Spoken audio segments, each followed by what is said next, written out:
nerve-wracking. Yeah, I did for the first time a while ago. I'm used to Twitch. I'm not used to YouTube. It's different. Yeah, It's different. I think we're live. Everything everything looks good. Yeah. Here. The one thing I remember, and they may have changed this, but like it was something where it's like I send the live feed from OBS to YouTube, but then I have to say live on YouTube. Yeah. That's the difference between that I was able to gather and that from YouTube and Twitch. Yeah. Okay. Yeah, that threw me off the first time. Yeah, but I think we're all good here. So let's. We live. Yeah, I guess we can get started. Hello, anybody, if there's anybody here. If not, then that's fine too. Hello out there.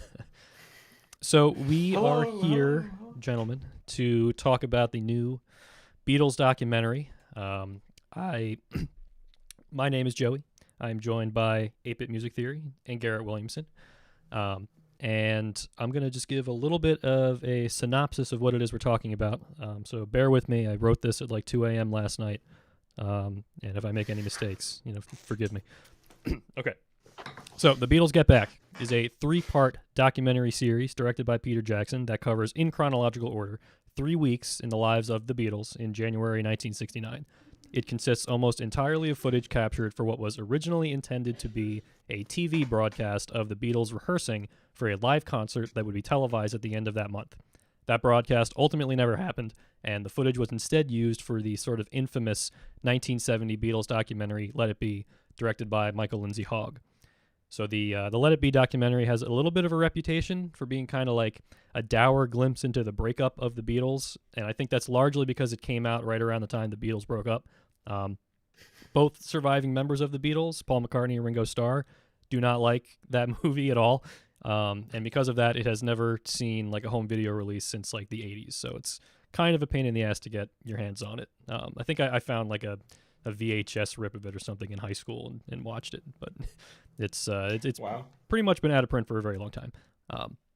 So all in all, for this entire project, about 60 hours of footage and 150 hours of audio were recorded, which covered the entire rehearsal and recording process for most of the Let It Be album, as well as the Beatles' last ever live performance on the rooftop of Apple Studios. And while much of the audio eventually leaked onto bootlegs, the vast majority of the 16mm footage from this project has been locked away in storage for over 50 years. So, fast forward to today. Peter Jackson and his team have restored all the footage and audio from the Let It Be project and have created an 8-hour-long 3-part series out of it for Disney+, covering each day from the moment the camera started rolling. There's no contemporary interviews or talking heads or any like standard kind of documentary stuff. It is just the story of the Let It Be project told with the original footage and some clever editing to give some context to the many conversations and events and stuff that take place. So that's my my intro. I think that pretty much covers the basics of the idea. Yep. So let's start with what we thought about this. So obviously, like the three of us have talked about the Beatles before, so we all are huge Beatles fans. This is something that we've all been looking forward to for a very long time. So I want to ask both of you guys again. I guess we'll start with Ben. What do you think of the series? Did it live up to your expectations? Yeah, I didn't realize until you just said that there were no talking heads or commentary at all, really. Yeah. I didn't even realize that, but yeah, that was very cool. It felt like a very kind of honest portrayal of what the vibes were like. Oh yeah. While they were filming that, it didn't feel like he was trying to force a narrative or anything. yeah. Which I think as a piece of entertainment, it did suffer for that. But as a Beatles nerd, I loved it. Yeah. Cool. Yeah. It was very cool. A lot of it was super relatable. A lot of it was, mind blowing and I don't know. Yeah, we'll get into the specifics. Yeah, but I greatly enjoyed it. Yeah. Yeah. No, I thought it was fantastic. I'm with Ben that like well, though I was talking with my dad about it the other day, and he was like, I got 30 minutes in it. I just felt like it wasn't going anywhere.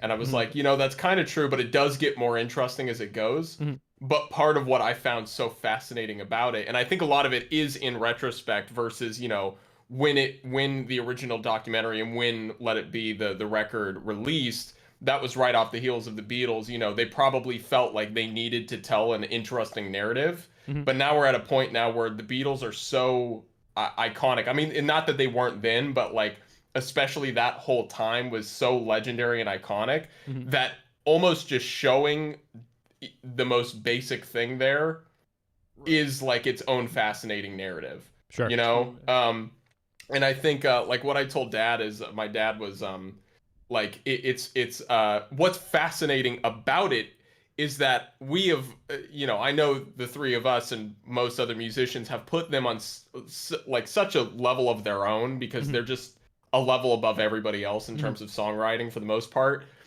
We've put them that high, and we kind of we idolize them honestly to the point where it's like sometimes it takes a moment for me to even realize, wait, these were literally just four guys in a room making music that happened to be very good at what they did. And I found that very fascinating about the documentary, is just watching how there were a lot of points where they literally were just sitting around doing nothing. Yeah. And I was fascinated because I was like, wait, they are literally four guys sitting around going, what are we doing right now?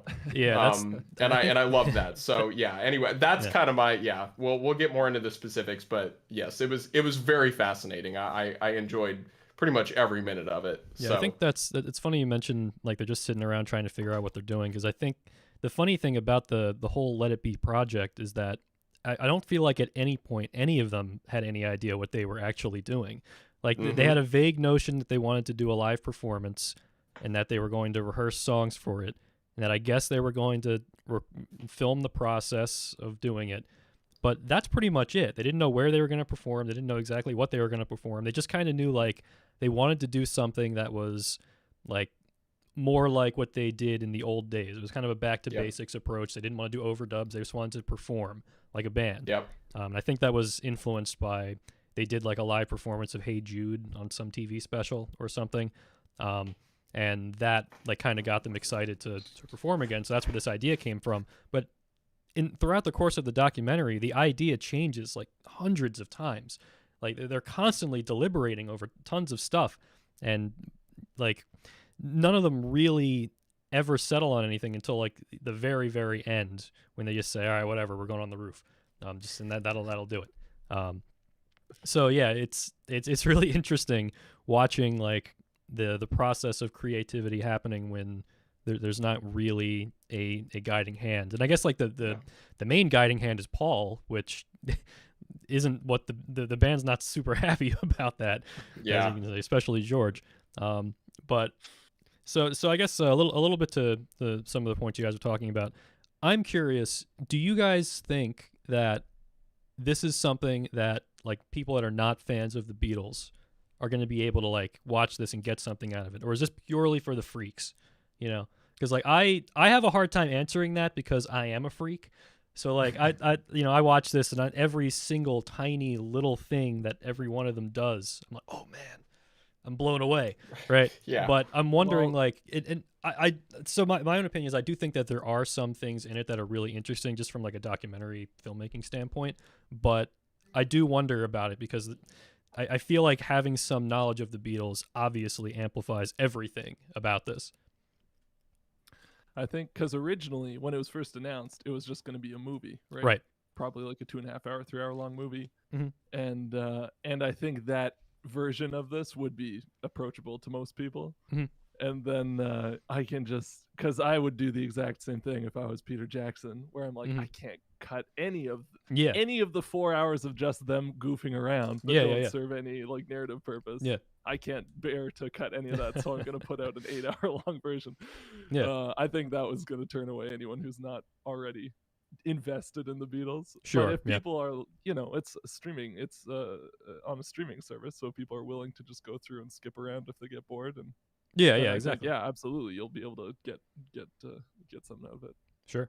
Yeah, I like my wife kind of sat with me on a lot of it, and I definitely I think it's a musician's documentary. I really I think at the end of the day it's definitely one of those where even I would even say the what was it called? Paul McCartney 1, 2, 3. Was that it? On Hulu? Yeah, the Hulu Is that thing, what it's called?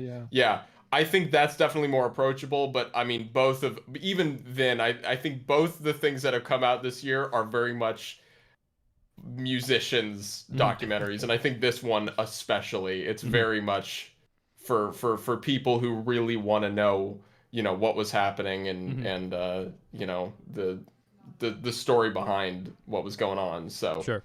Yeah.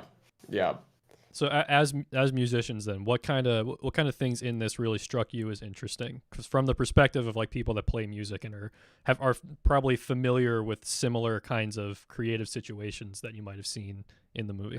Oh man, I got such I was struck with this huge revelation that like all bands are probably the exact same when they rehearse or try and write songs together. Yeah. Like even the Beatles, best band of all time. I'm like, I was getting PTSD flashbacks just watching Ringo not say a word for hours sitting behind the drums while the other guys try to figure out parts, and he's just sitting there like, yeah, I'm gonna do a backbeat on this one too. So I got mine figured out. No. Sorry, you go. No. Go ahead. Sorry, I didn't know you were go. Oh, go I for was just gonna say, and the amount of,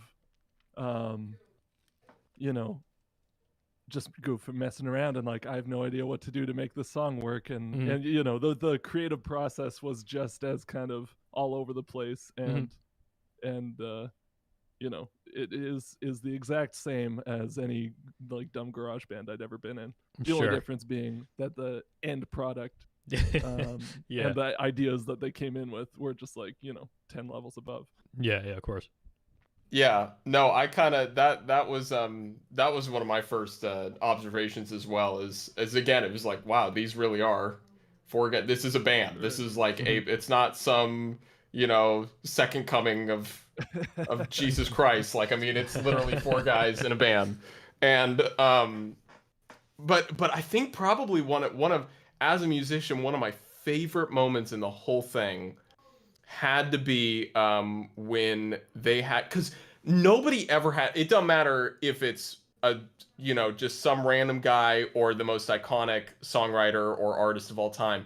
Rarely do people have on tape somebody actually finding the melody to finding the song like writing it from its absolute beginnings. Right. Yeah. And so they've got the whole moment where Paul is just sitting there screwing around trying to find something, and suddenly Get Back starts coming together. Yeah. And I mean, I almost started crying because I was so engrossed in it. Was just fascinating to watch that.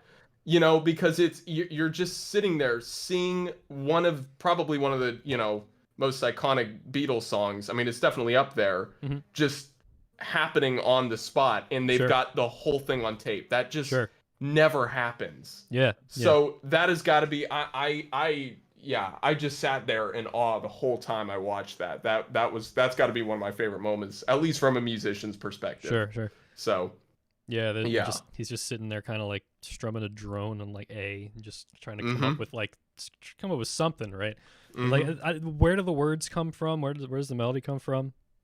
It just happens, like, and I love just George and Ringo sitting there like, yawning, like such a, but eventually like they hear it and they're like, oh, this is actually pretty good, and George sits in, starts adding a little bit of stuff. Ringo starts singing along, it's beautiful. The fact that he like caught that, it was like one note that da da da da da da. It was like when he was just like yodeling. And he hits that, and then it seemed like he all of a sudden like was like, oh, that I can keep. I can like build off. He like stuck to it. Is definitely vindicating, because I have been of the belief for a while that the best way to be creative is to just make as much garbage as you can, and then call the 90% that sucks. And seeing them do that on tape, and you bring in like 40 songs that end up never seeing the light of day, and it's like, okay, there's something to that.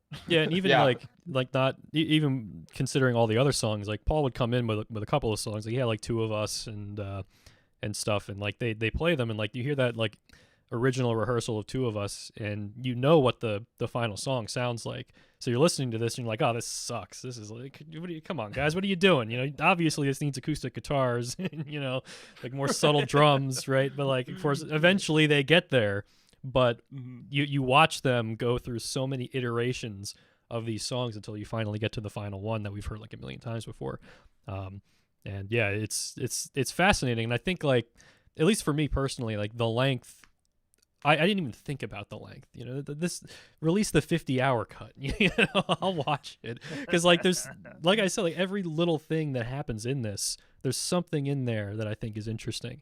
Sometimes just like the most random conversations. Like I was thinking of this one that while they're rehearsing Get Back, this is like right before George quits the band, and I have a feeling that this moment was part of what annoyed him enough to leave. They're talking about Get Back, and I think that the initial idea that they were playing, and maybe George was playing this, maybe John was playing this. Actually, I'll just play it.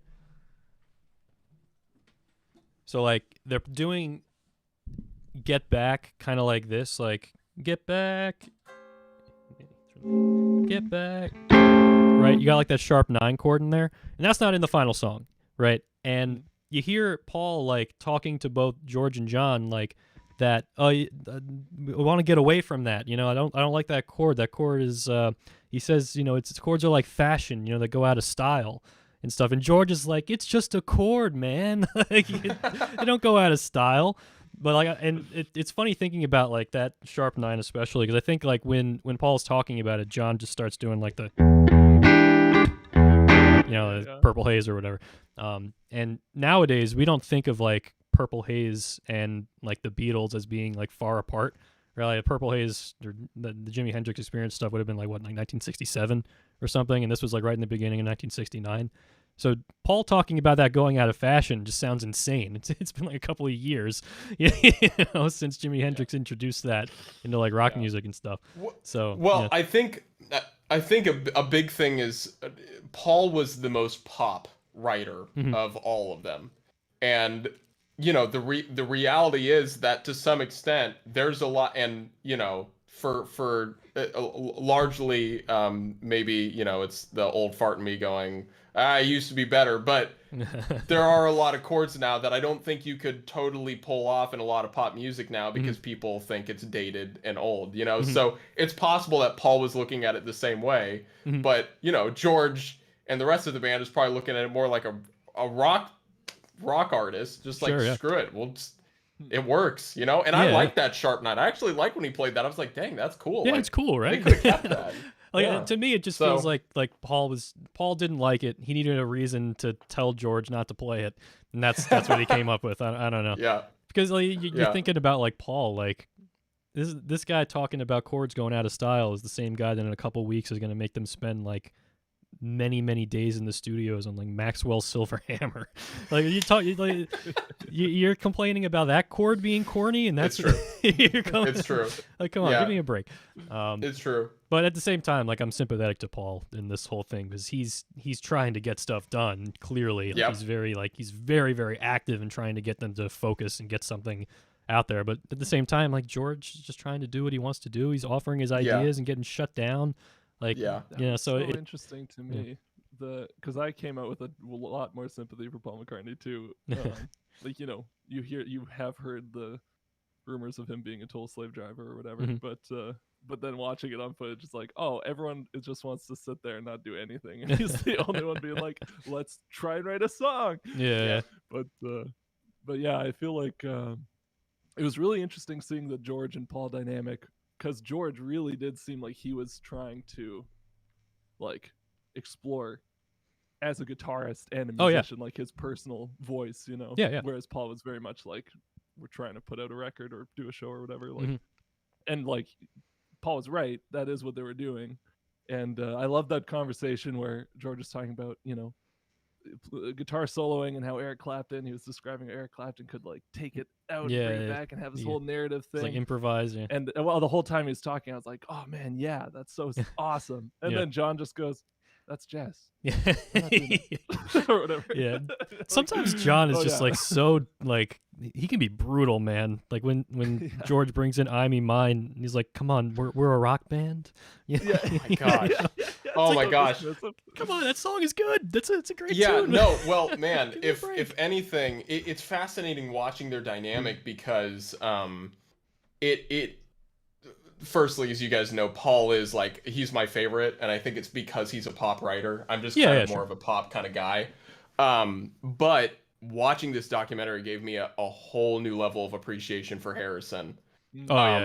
Because especially like just seeing him like walking and be like, yeah, I got this song, and he starts singing. I'm something about just seeing him there with the guitar, trying to explain to Ringo, and then eventually Paul, "I Me Mine." I'm like, oh my, this is a gorgeous song. This is a fantastic track.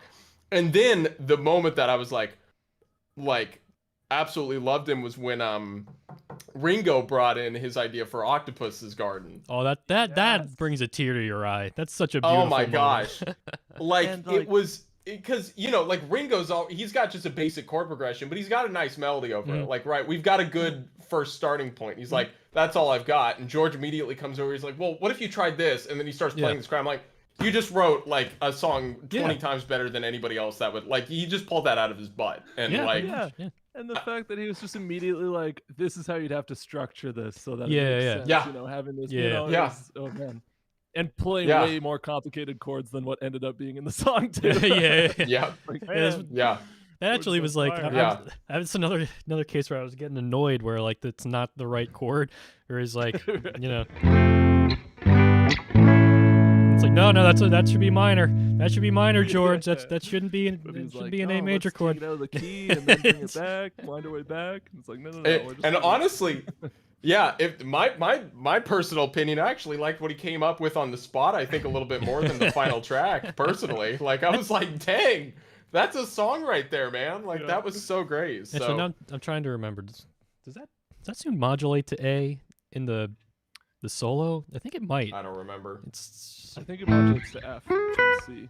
Or no, it starts in E. So yeah, it modulates to A. Yeah. This Epiphone Casino, the high frets on this thing are hard to access. That's my big complaint about the documentary, though, is that they didn't show any of the rest of the process getting "I Me Mine" together. Maybe sure. Tape, but I think that that might have actually happened later. Like I think that they finished "I Me Mine" like after all of this stuff had been finished, because they needed like another track on "Let It Be." I read up on it afterward, and I mean, you clearly see it. And again, part of what's the fascinating dynamic, and you can kind of see how it was starting to fall apart here. But John was just completely checked out, like in general, but especially with that song. Apparently, like I from what I read, it was like John never believed in the track. He was like, this isn't a Beatles song. We need to stop trying. Cut it out. And I think he was even on it. Say what again? I don't think he plays on it. I'm pretty sure that I don't think he does, done. because I'm pretty sure what I was reading is that I think John left the band and then they finished it up. So I think that's right. Like John had nothing to do with that track.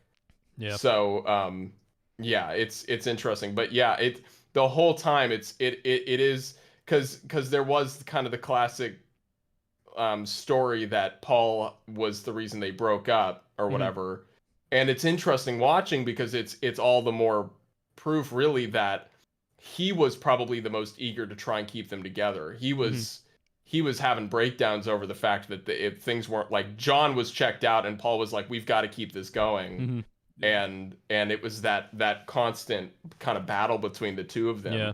I mean, I can't tell if I'm projecting, but like in that moment where like John didn't show up and George left, and he's like, oh, and then there were two. You know, it looks like he's about to start crying. I think he was. Like, I mean, it's emotional. That read pretty clearly is from as a what's the word? I'm just gonna say human nature goes. It definitely looked like he was right on the verge of losing it. Yeah. So, that's what was so interesting to me is you could see how Paul was trying to do a show. George was like, I've got ideas, but you're not really taking them, so I feel useless. John was just checked out and Ringo sat in silence the whole time. But the funny thing too is like you think about that, but like even so, all four of them brought good ideas to the table. You know, even though there's so much like where you can see the seeds of what would eventually lead to their breaking up, and especially like there's some really ominous stuff where they like show a picture of Alan Klein and you hear like John talking about how like excited he is to meet this new businessman who's going to manage the Beatles. He's great, I love him. And it's like, if you know anything about Alan Klein, like he was a huge part of why they broke up, because like Paul McCartney just wanted nothing to do with him, rightly so, because he was a scam artist basically.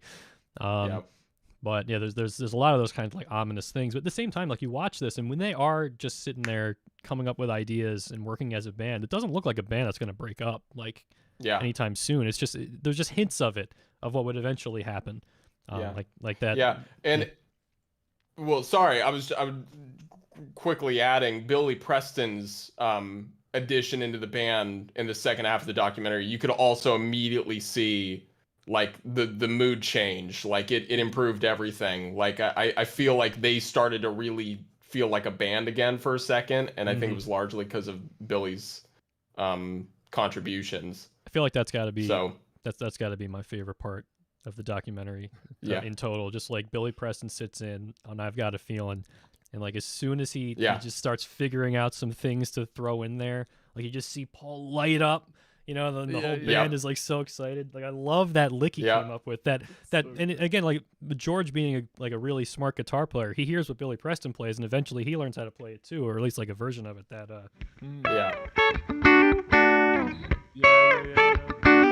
Right, and that's the song to me. Like that lick is like the thing that makes the song so cool. But like that's just I assume that's just something Billy Preston like improvised or just came up with on the spot. While he was sitting in, because he was like a jazz player and he was a really like smart musician, and then the all of them are very smart. Like once a good idea is found, they grab onto it and then they know what to do with it in the arrangement and everything. Totally. But yeah, like that he elevated the material so much for those sessions. Actually, I guess to that point, like we haven't talked too much about the music from these sessions, and I guess like mostly it's music that ended up on the Let It Be album. So I'm curious, what do you guys think of the Let It Be album? Because I know it's kind of like divisive for a lot of people. Ben? I like it. It's kind of funny where there's a lot of just like some of the best songs that they ever recorded, and then a lot of just kind of, throwing stuff at the wall too. Right. So it's kind of like the White Album in that way. Mm-hmm. But like I always forget about like The Long and Winding Road is just such a beautiful song. Oh yeah. And like hearing them play it without all the string overdubs and everything. Just like playing it and then seeing this performance shows up. Yeah, this performance ended up on Let It Be. This is a great tune. Yeah. I thought it was really like I really dig their kind of old rock and roll stuff a lot too. So hearing the like post psychedelic Beatles going back to the rock and roll stuff, like One really After 909 filter. Yeah, that's a great one. And like Dig a Pony is great too. There's a lot. That's one of really my favorite songs. Actually, now that I'm thinking about what tunes, like this album rocks. Yeah, no. What do you guys think of the Phil Spector's additions to it? Because that's another real point of contention among that. people. Yeah, that's kind of been the point of contention with the record. I'll say this. I think the songs that Paul wrote, I understand why he got pissed about it. Because when you listen to the naked versions of it, it feels, I don't know. I like them a little better. I think I still love. I honestly do love the additions like on Let It Be, but like The Long and Winding Road actually like without orchestra, like it works with orchestra, but I think I like it better without it, and I think I understand why Paul got so hacked off. But George Harrison, I think now I could be wrong on this, but I think George actually liked the idea of because if I'm not mistaken, I think he and John were the ones that went to Phil to say, "Can you finish this up?" But I think be wrong. So. Yeah. Because this was a little while after they had done the recording, and like they were sitting on these tapes, and it's like, oh, we need to do something with this, so they brought in Phil Spector. Yeah, so I think George was a little bit. My guess is he probably heard or like the idea of Phil's additions on like I Me Mine. Because I right after watching the documentary, I went and listened back to back the naked version and the original version with all the orchestra. And for my money, I far prefer Phil Spector's orchestra on I Me Mine. I feel like especially because George mentions in the documentary,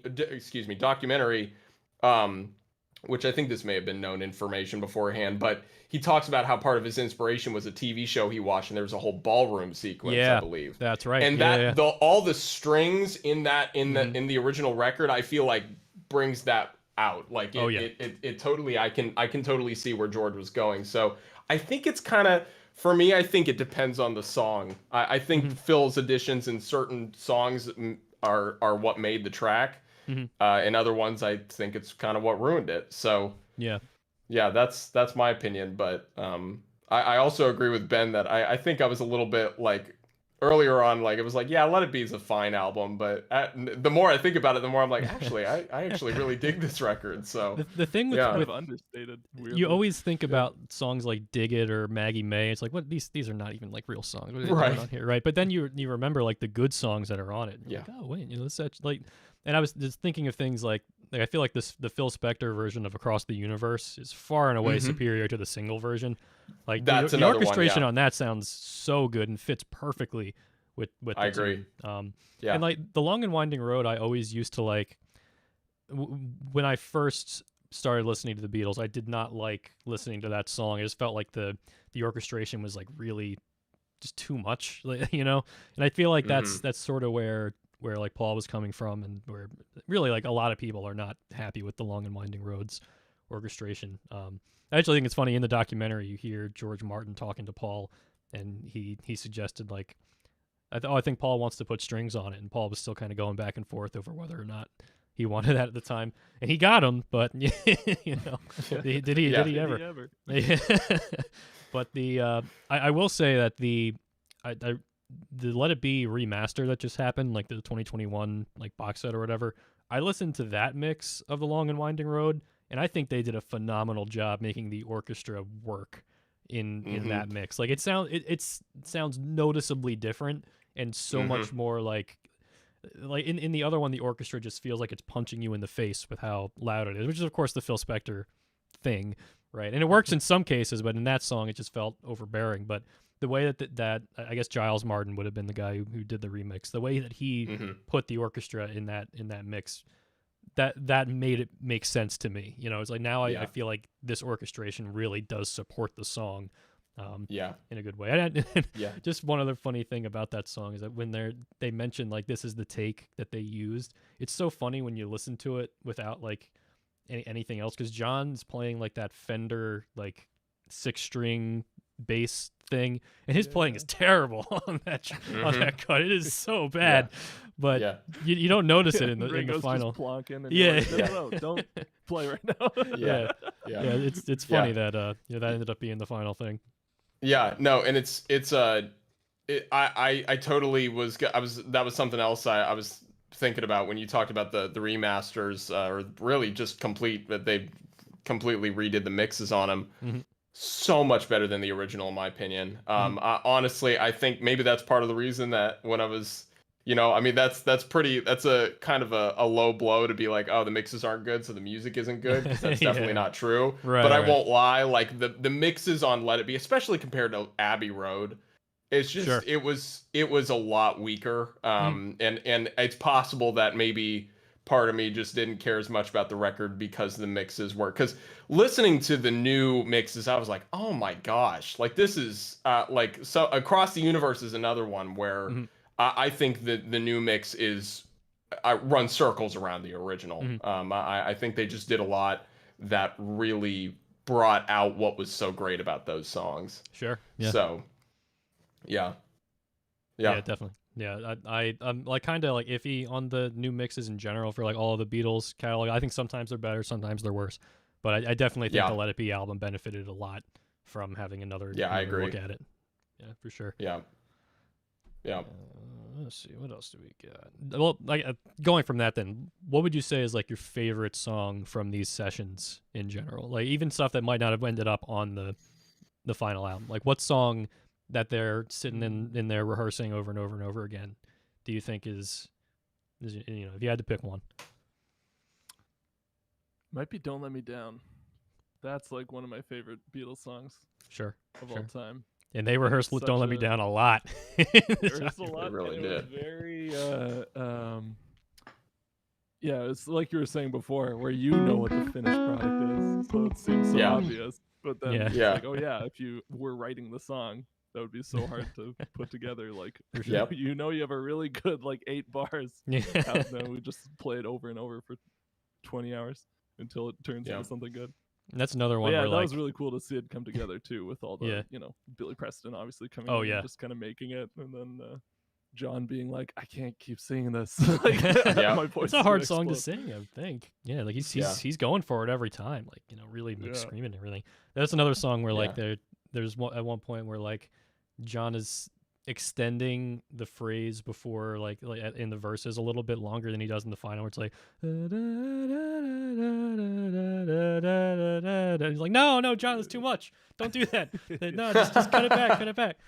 But then again, like eventually they do. Oh, one thing that I thought was interesting that I never knew, in when they perform "Dig a Pony" on the Rooftop concert, they do that whole like all I want is right, but in the actual recording, I guess they cut that. Like that must be an edit, because that is the version that is on the record. But and that when you hear them rehearsing, they do that every time, right? Where they just like do the "all I want is" and then cut into the verse from there. But I guess at some point they just decided they didn't like that. I don't know. The big ending, like whatever. Yeah. Thing at the end. Yeah. That's just gone. I was waiting for the part in the documentary where they cut those, and then they never did. It's like, oh, okay. Yeah, I thought it was cool. Yeah, I think the one that stood out to me the most, other than "Get Back," because that's just it's honestly one of my favorite Beatles tunes. So there's a little bit of, I suppose, bias, the predetermined bias there. But I think especially like songs that I didn't care as much for beforehand, or maybe just not as much. "I Me Mine," like that one. Sure. That's the one that was like, oh my gosh, this is actually so much better than I remember. Yeah.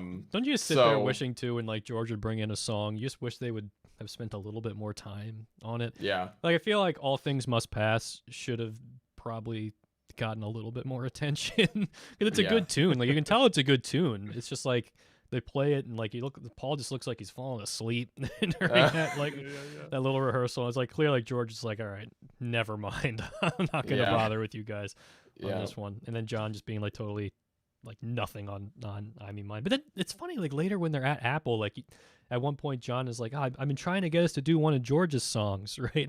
So like John is like, sometimes he's looking out for George and sometimes he's just not. I don't know. It's the dynamics between these guys is so fascinating. You can never really like get a good handle on it. Like that's kind of like one of the best comments I've seen about the documentary, is that because it is just the footage, you really bring to it kind of your own preconceived notions about your thoughts of the Beatles, each individual one of them, like what the story is, and like so you'll interpret things. Everybody's going to interpret things in slightly different ways, right?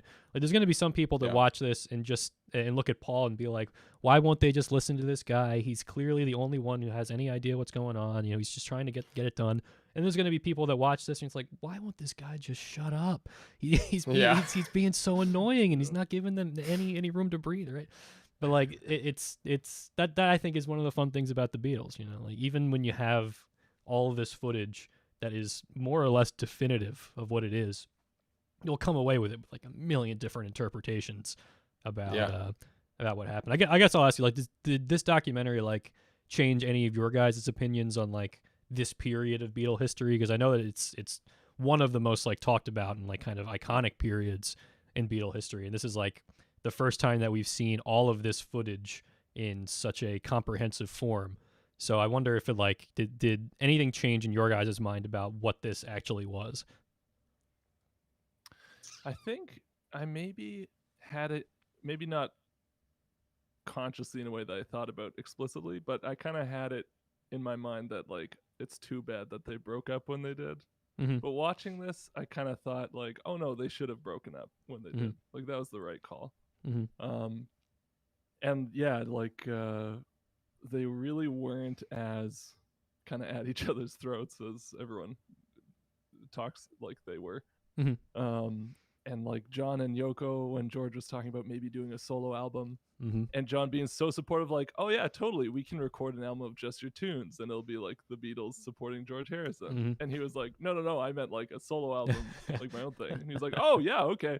But I was like, he was so ready to just like, oh, let's sit down and record a bunch of George tunes now, if that's what you want to do. Where it's like, they all need more space to do what they want to do, because what they all want to do is, you know, drifting apart from each other, and they just certainly all have the money and resources and capability to go solo. So like, why not?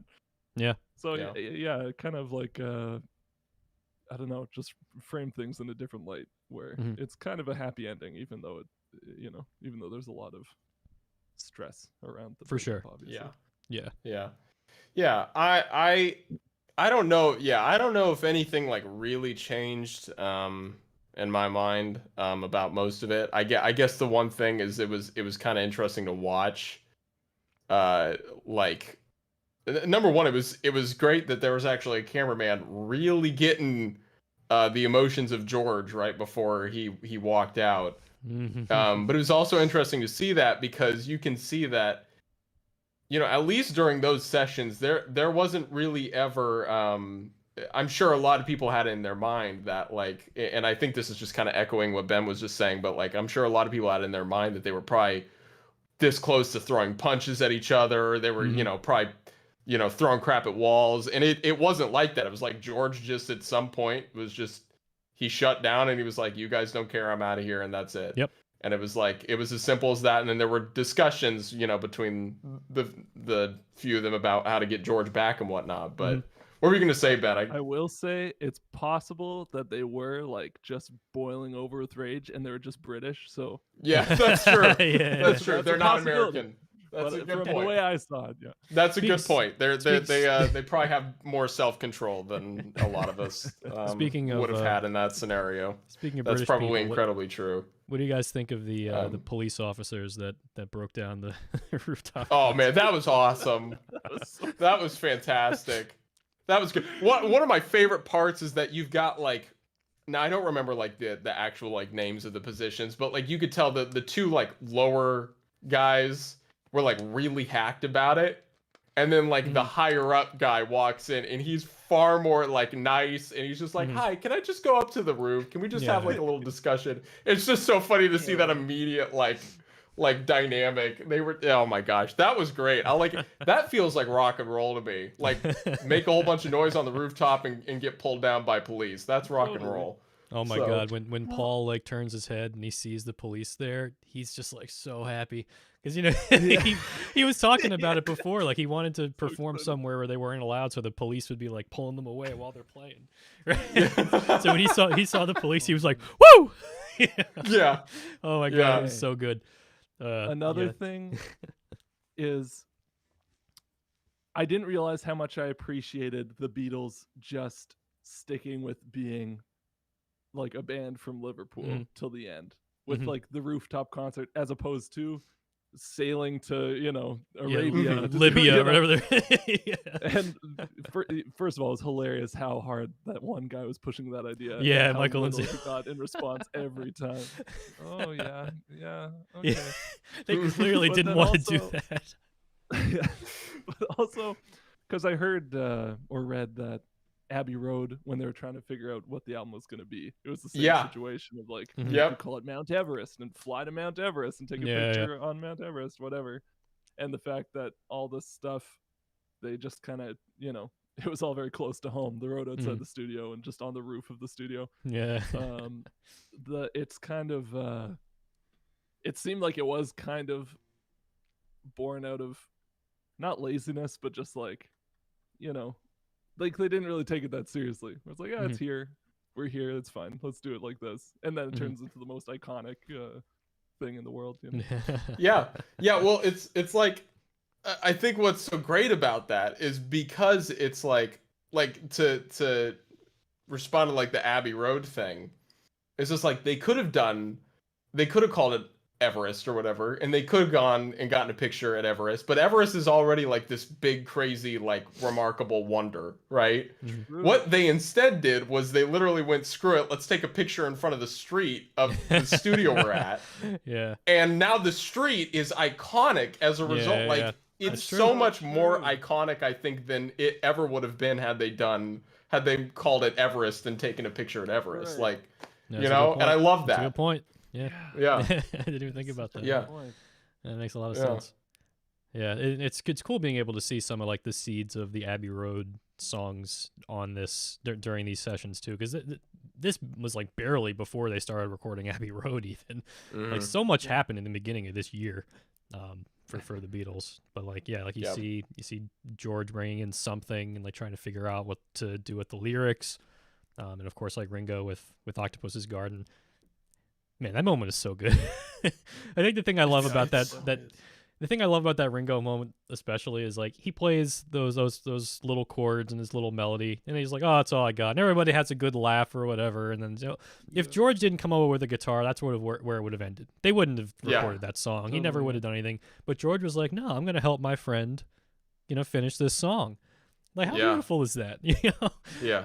And that's one of the best songs on that album for me. Like that's such a good production, like even more than anything. Like it's so fascinating how the different elements like come into play there, and one of George's best guitar solos too on on that song. It's like so intense and cool. Yeah, that's true. Yeah. I did like seeing all the medley tunes, like Paul bringing them in and being like, we need to think of another section for this or whatever, trying to figure out like a B section to, boy, you're gonna carry that weight. No, you don't. I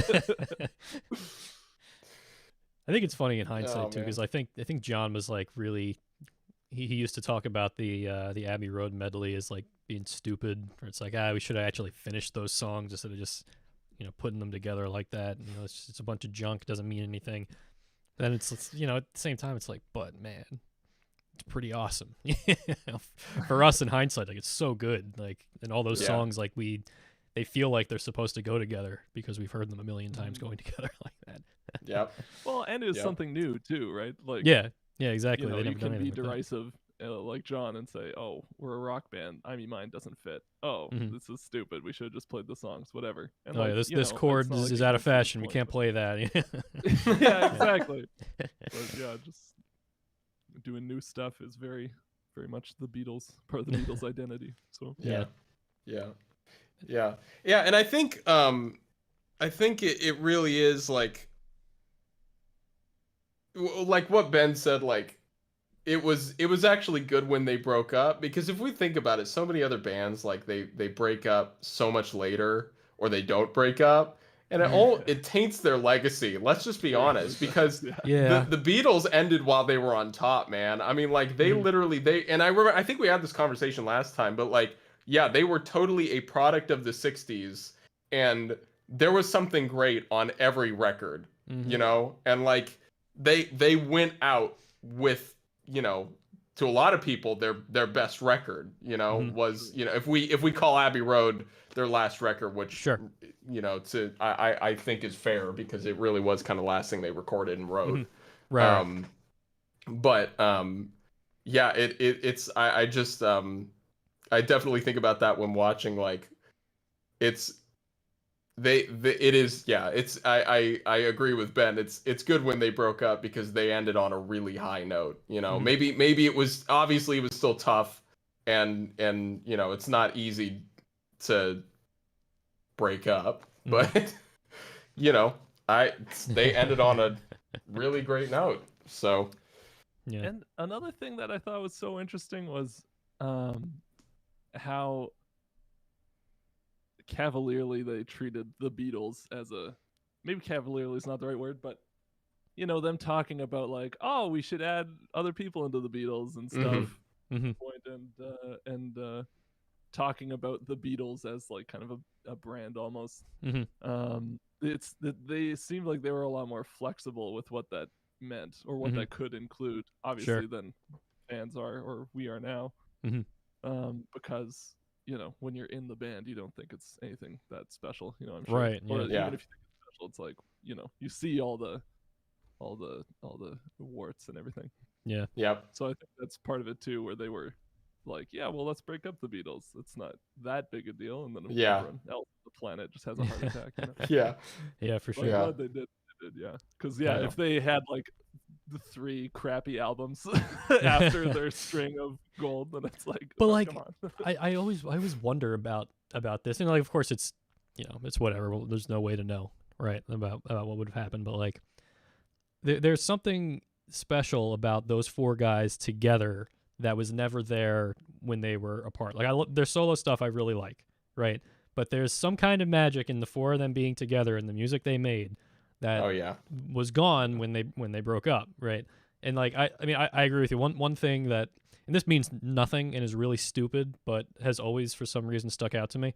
When I was in like high school and was like first starting to learn about the Beatles and stuff, I was fascinated by the fact that like every single individual Beatles song had its own Wikipedia article. Right? Because like you'd never see that for like any band, right? Like most bands, like you look up in like an album they have and there's like 2 songs on it that have a Wikipedia article, and the rest of them you never even heard of and whatever. But every single Beatles song has its own thing with like all of like the history of the writing of it. It's because people care about every Beatles song on some level, because they're that period of their recording period from whatever, like 1963 to 1970 is so iconic, right? So you wonder if they kept going and kept making albums, would that have diluted their catalog? Would that have diluted like the whole like special thing? But at the same time, you could never help but wonder. It's like, what if some of those George songs were Beatles songs instead of on All Things Must Pass? What if John? What if they recorded Give Me Some Truth for Let It Be instead of John recording it on Imagine or whatever, right? Or if they actually did that, instead of Jealous Guy, what turned into Jealous Guy was Child of Nature before that or whatever. If they did that as the Beatles, you wonder, because I really do feel like there was some magic in that collaboration that, like, the four of them never really did anything as incredible as the Beatles on their own. As much as I love like All Things Must Pass and like all of their solo albums and everything, and there's a lot of special stuff there too. It's just, man, the Beatles are the Beatles, Yeah. It's crazy. Yeah. Yeah. Yeah. There's definitely something to that, like even just the same song filtered through, like, so that Paul is okay putting it on an album and John is okay putting it on an album and George is okay. I'm sure Ringo's not that hard to get an okay from, Ringo, but just that's the vibe I got. I love Ringo. There'd definitely be something different about all those songs if they had made it onto a Beatles album instead of a solo record. Oh, this is nice. We got someone in the chat here who says, wasn't a fan of the Beatles, watched the documentary, am now a Beatles fan. That's what we love to hear. I'm shocked to hear that. That's I am too, but I'll take it. That is what we love to hear on in this discussion.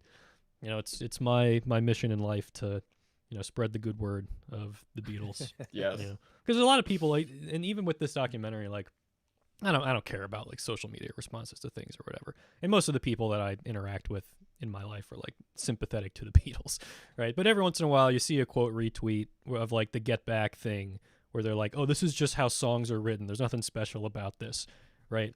And I just want to like, man, you just, come on. How do you not get it?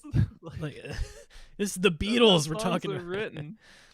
But they wrote Beatles songs. Yeah, exactly. So like I could do this for like 3 hours, and I would never come up with anything as good as Get Back ended up being. Yeah. Yep. Yeah. No, it's I think I even saw a comment from someone who was talking about how they're like, what's so interesting, and I know this is kind of repeating what I said earlier, but like, it is like you see Paul finding Get Back, and in some ways it's just like any other person, they're just sitting there and suddenly they find some note in some relation to something else that sounds really interesting. Oh, let's keep going with that, right?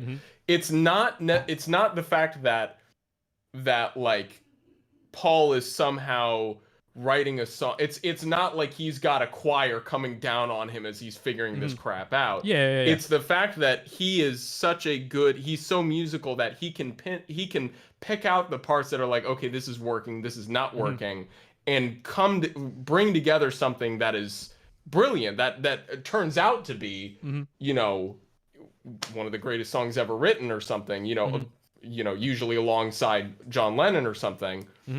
But it's the fact that, yeah, he's actually probably coming at it pretty much in some ways the same way as anybody else would who writes songs. But it's how well he can manage to hear where the song needs to go, you know, ironing out, you know, any of the weird stuff and figuring, okay, this isn't working, this is working. And that's the key difference. And then again, what makes the Beatles so great versus any of them on their own is the fact that he'll have a great idea and then John will go, oh, well, what if you did this though? And then okay, now it's an even better song because John's addition just, you know, totally improved it, you know? Yeah. Ringo starts writing the Octopus's Garden. George goes, well, what if you did this? Instantly a better song, right? Yeah. And that dynamic between the four of them is what makes them unmatched and why they never had that from each other when they had great ideas on their own.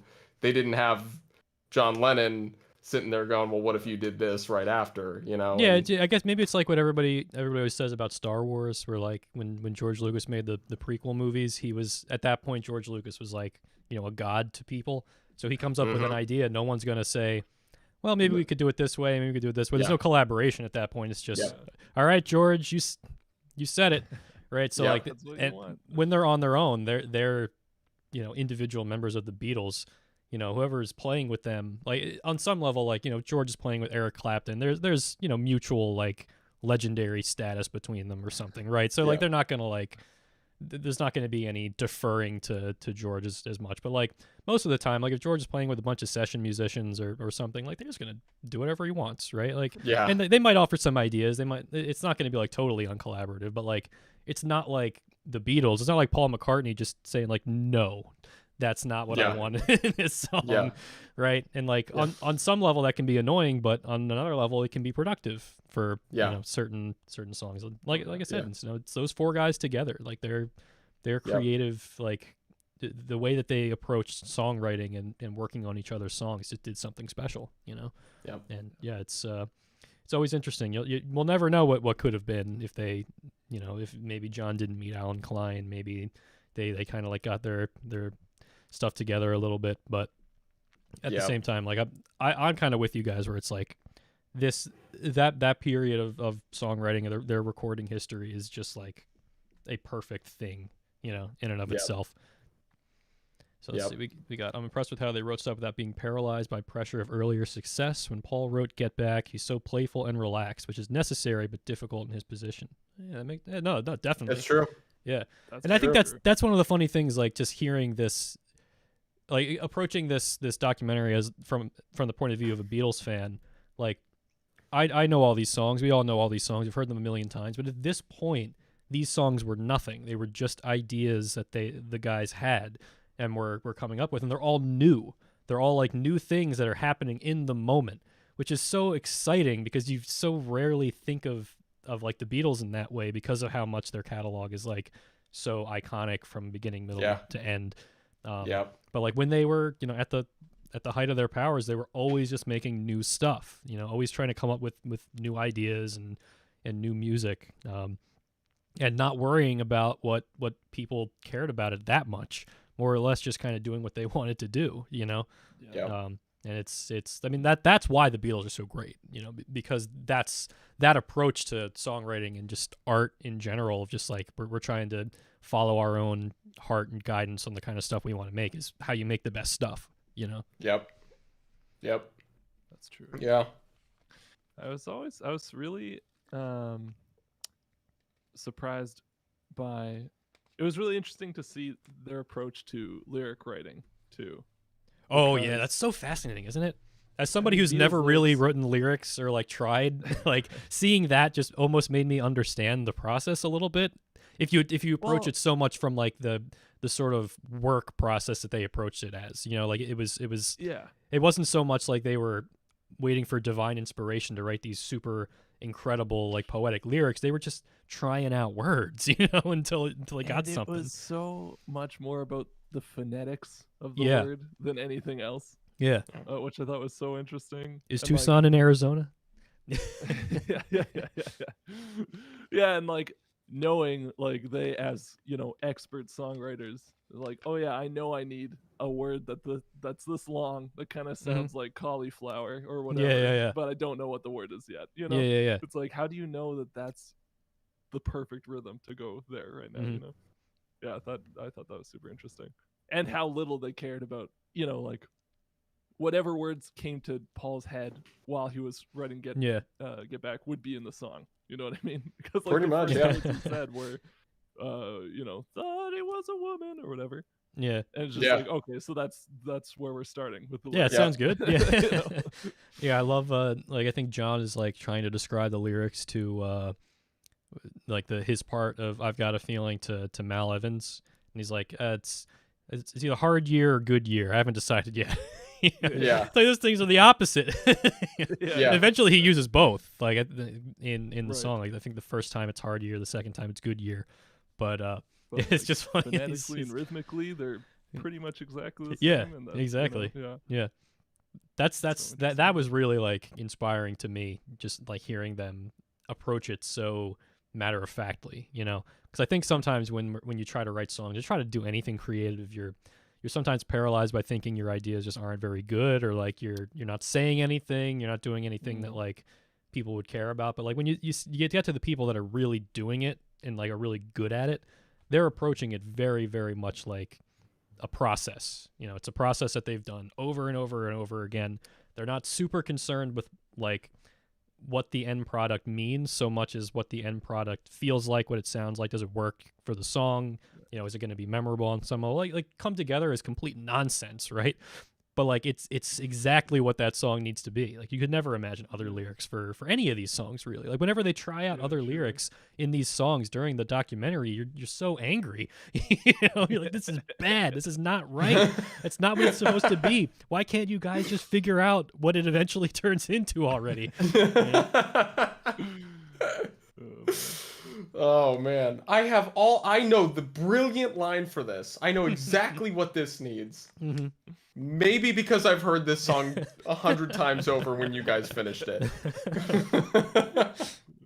But man, that's totally real though. Like the songs ended up exactly as they needed to be. Yeah. It just took them a long time to get there. Yeah. But totally. And we say a long time, but we mean like a couple weeks, I guess, which is what the super fascinating thing, that all this happened in like 3 weeks.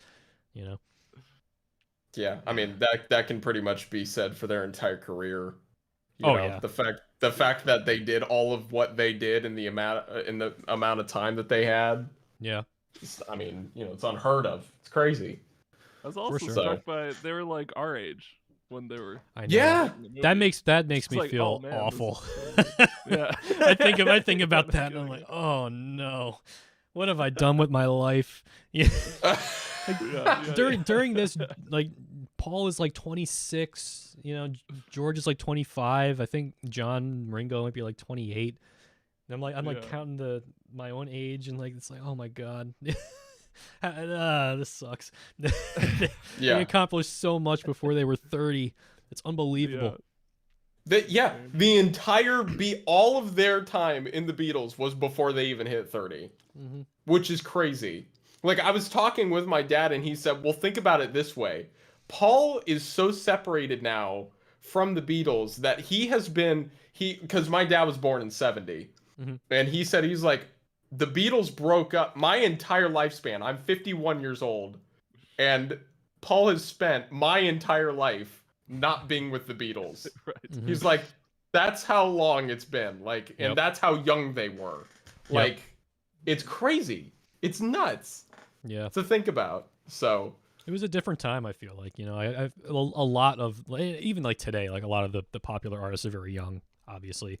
But like when you think about the impact of the Beatles and their music on just popular culture, and how much it's lasted for so long and is going to continue to last for forever. That when you just think about it, they were just a couple like 20-something-year-old guys that completely changed the face of popular music and just music in general around the world for, you know, the entirety of history to come is mind-boggling. And especially just thinking about it in terms of like how good the work is, you know, like we wouldn't be talking about them if it wasn't good work. And it just is. Like these 20-something guys were just expert songwriters on every level, you know, and that's why we're still talking about them today, and why, you know, I'm sitting there looking at them and going like, man, I suck. I can't, if they did this when they were like, you know, 23, you know, Paul wrote "I'll Follow the Sun" when he was like 16 or something. Like, Yeah. That was another cool thing, is when they were pulling up old songs that Paul and John wrote together when they were kids to come up with ideas or whatever, and they just still remembered these tunes from like 15 years before. Yeah, there's something kind of beautiful about that, isn't there? You know? Yeah. Because like their whole friendship was based on the fact that they both were like the two weird kids that liked songwriting, you know, that were interested in writing their own songs, and were doing it from like the moment they met, you know. So it's kind of beautiful that like even after so many years they would, you know, bang out like One After 909, which, you know, John said he wrote when he was like 16 or something, and like they just know the song, and like there's so many times where they're just jamming on like some other song, and then it turns into one of the songs they wrote when they were like 15, because it's in their head, they just like remember it, you know. I'll fancy me chances with you. I'll fancy me chances. I'll fancy me chances. I'll fancy me chances with you. Yeah, it is crazy to see how many songs they knew. You know what I mean? Like not even like the songs that they wrote, but like they just knew so many songs. They would just start playing everything. Like it was like fascinating. I love and really George, cool. George started saying like "Reach Out, I'll Be There," like the Motown song when they were rehearsing one of the songs. Like you need something like that. I'll be there. That's when people are like, "Oh, the Beatles didn't know music theory." I'm like, okay, if you don't know music theory, but you can play and sing from memory like 100 songs from different genres, just that, then you know that's how you learn music theory. You know? Yeah, absolutely. Yeah. So that was huge, very cool to me. And then also just how many of what they played, like covers of stuff they played just to like jam, were just like, you know, rhythm and blues, like old school rock and roll tunes. I'm like, I forgot that like this is where you're coming out of. This is what the music is like pre-Beatles. It feels like John always defaults to like Chuck Berry or something, you know. Because that's where they came from, you know. Yeah, it is interesting because it's like everything now is post Beatles, right? They like totally, you know, they were one of the biggest shifts in pop music really ever, but like I totally see what you're saying, Ben, where it's like the music they were coming from was like, you know, old jazz tunes and rock and roll. Like that was pop music before the Beatles. Like they're in those terms even when they're writing. You know? Like it's so interesting to see. Yeah, for sure. It's really fascinating. So and on the point of the music theory thing, I remember I think it was George he was playing like, I think he was trying to play something on the piano, and it's like they know all the really basic chords. That was so but there's a moment where he does like he steps up like to a diminished thing, and he's like, I don't know what to call that. He was he was talking about that with Billy Preston. He was like, what is that chord? I don't know what that is. But he was playing Old Brown Shoe, right? Like, which eventually ends up being like right? It does that kind of thing. But he was playing it on the piano. And it's like, I never would have come up with that on guitar, you know, because it's just easy with your left hand. You just change the bass note and then just keep the same note when you're, you know, plunking away on the same chord on your right hand. Yeah, but like, I think it's funny. Like he's talking like, Billy, what is that chord? And I think you hear like Billy, it's like, you know, F diminished or F sharp diminished or whatever. But that song has really weird chord changes. Have you looked into like Old Brown Shoe? It's actually really strange, and I was just trying to learn it like by memory the other day, and I was like, what the hell is going on here? It's really weird. Well, I mean, you straight up the whole like that's already, because I would have thought like Something like that. I don't know. Like I would have gone to a minor. That more immediately makes sense to me. Like going to the G major is just strange to me. So yeah. That's a perfect example in my mind of the Beatles post, psychedelic post Sgt. Pepper, post everything, coming back to try to write a blues. Yeah. Blues. Yep. That song, in my opinion, Old Brown Shoe, has the best guitar solo in any Beatles song. I don't know if you've listened to that in a while, but that's a surprisingly intricate part.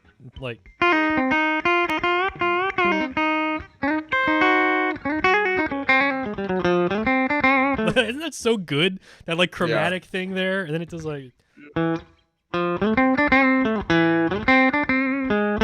it's just really good writing. That's why George was a great player.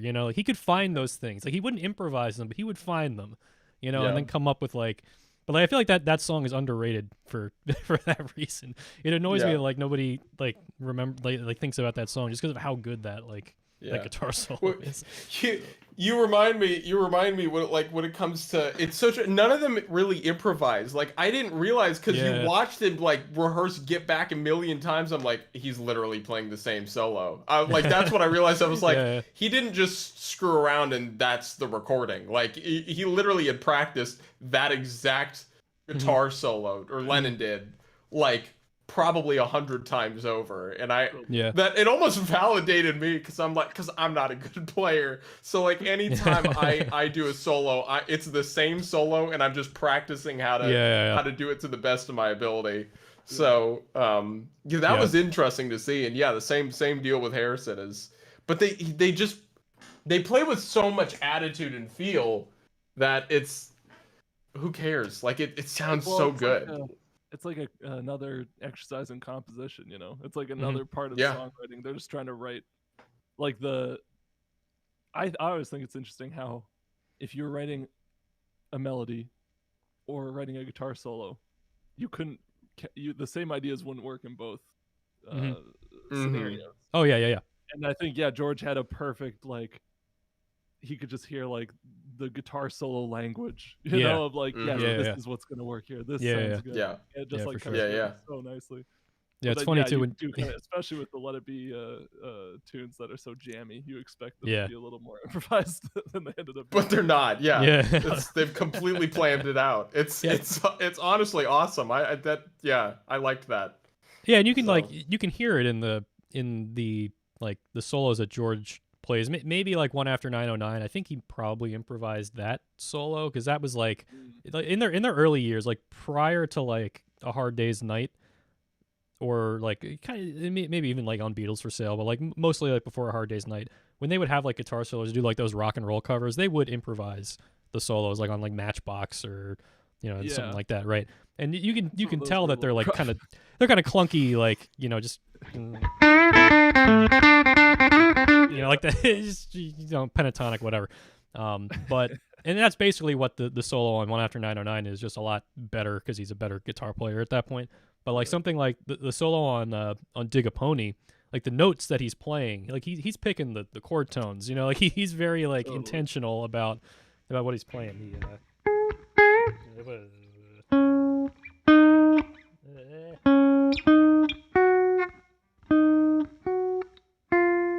I can't find it. I know how to play all these songs. It's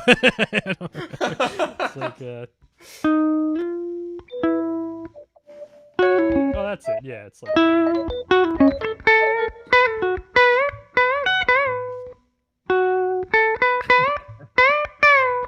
right? He gets that note, and yeah. So good.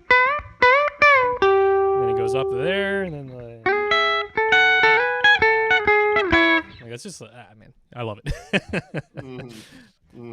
Well, you can tell that clearly was written because I don't think he would have found those chord tones on his own, just not being a jazz player, not being thinking in terms of that kind of soloing.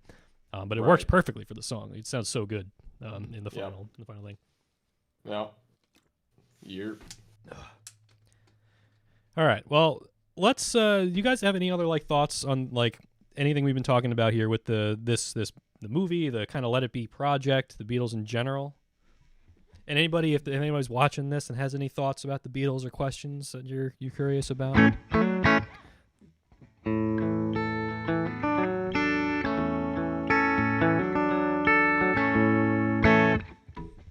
That's a really hard to play lick, by the way. Like, it always blows my mind how, like, that's so... Like, when I first learned that song, that's a big stretch, you know, like, to have to, like, do that, but then also put on the... turn it into a D chord with that. And it always blows my mind. That's, like John Lennon was just, like, playing that. No problem. It's like, it, like, kind of hurts your hand after a while. Yeah. Yeah. Oh, yeah. That was one thing I noticed, too, is, like, you know, they're not known necessarily for their technical musicianship or anything, but John's picking hand was just pristine. Wow. Oh yeah. But he was like a part where they're goofing around and he starts playing like a, I don't know, like an Italian. Oh yeah. Strumming thing. Yeah. I was just watching his wrist. It was like just perfect, no excess movement anywhere, and he's just ripping super fast strumming with like effortlessly. Like, oh wow. He was like really good. Yeah, I mean, he was doing that stuff with the All My Love. Yeah.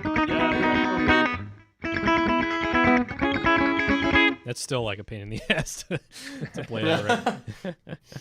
Yeah. It's so weird to me when you watch him like doing Get Back. Like when he first starts playing like the intro, he's doing like this.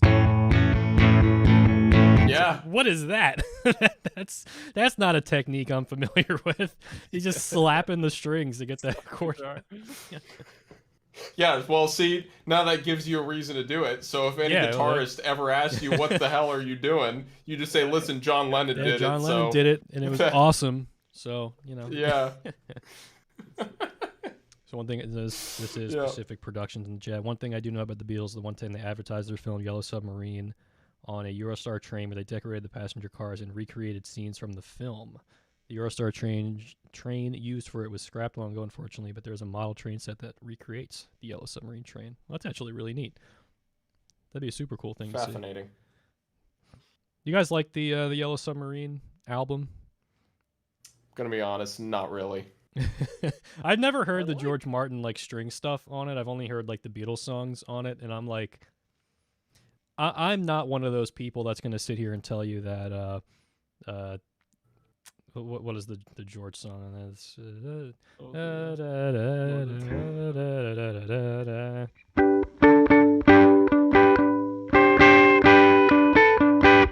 Yeah, that song. I don't know why I can't think of the name right now, but there's people out there that'll tell you that's the best Beatles song. And I'm just like, no, it's not. Hey Bulldog. Hey Bulldog is good. That's probably the best song on the album. That's the best thing that they did in that period, I think. That's a cool tune. The George Martin stuff is really good, though, actually. It's very, orchestral, but it has the same kind of sense of melody and musical, personality. George Martin doesn't get enough credit, man. That guy... Oh, I agree, yeah. Seriously. He is in so like I even love watching him because he didn't have as much involvement in this whole thing. I mean, like he definitely was. He kind of played dad. He kind of always did to some extent. Yeah. But who was it that really kind of was the captain of the ship on the Get Back rehearsals, other than Paul, obviously. But there's so many people involved in the Get Back thing. I guess like their producer was Glenn Johns for the. That's who I'm thinking of. The stuff. To that point, I felt really bad for him during that whole thing. I like that he was like.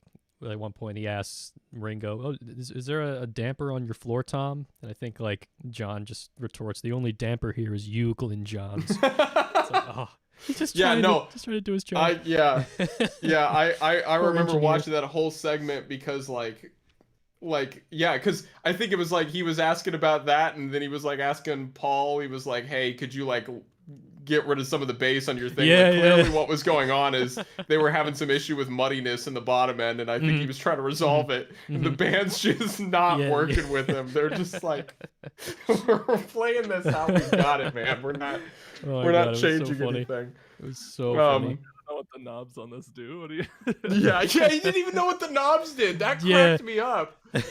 Yeah, like I think he killed me. he asked like John to turn down the bass on his guitar, and John just like.